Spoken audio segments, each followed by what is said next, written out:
यदि आप खूब पढ़ते हैं लेकिन आपको याद नहीं रहता तो यह वीडियो आपके लिए बेहद फ़ायदेमंद होने वाली है। दोस्तों, मान लो मैं आपसे यह कहूँ कि आपको 50 किलोमीटर तक अपनी कार में जाना है और आपको रास्ते में आने वाली सभी गाड़ियों की गिनती करनी है कि आपने जाते वक्त कितनी गाड़ियाँ देखी। तो आपको क्या लगता है, आपको सबसे अच्छे से कौन सी गाड़ियाँ याद रहेंगी?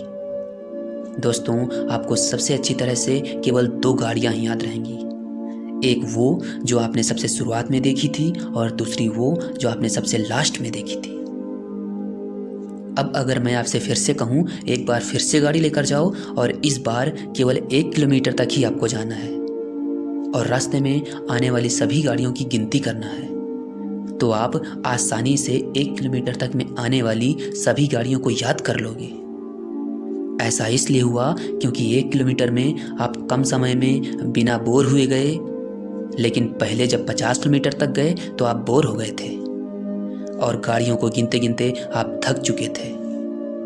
इसीलिए जब आप 50 किलोमीटर तक गए थे तो आपको रास्ते में आने वाली गाड़ियाँ याद नहीं थी, लेकिन जब आप 1 किलोमीटर तक गए तो आपको सब याद था। सेम प्रॉब्लम है हमारी पढ़ाई के साथ भी।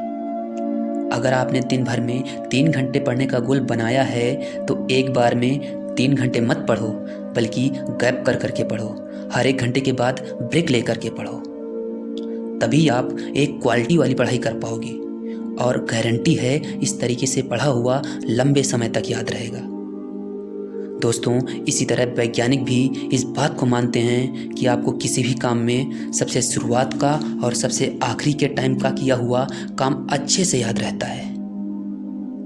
इसी तरह पढ़ाई करते वक्त भी आप यही गलती करते हो। आप एकदम बड़ा गोल बना देते हो कि मुझे 3 घंटे पढ़ना है। 3 घंटे अगर आप मन मार के पढ़ भी लोगे तो कोई मतलब नहीं होगा, क्योंकि बहुत सारी चीज़ें एक साथ याद करने से लंबे समय तक याद नहीं रहती हैं। मिलेंगे आपसे अगली वीडियो में कुछ नए विचारों के साथ। तब तक के लिए जय हिंद।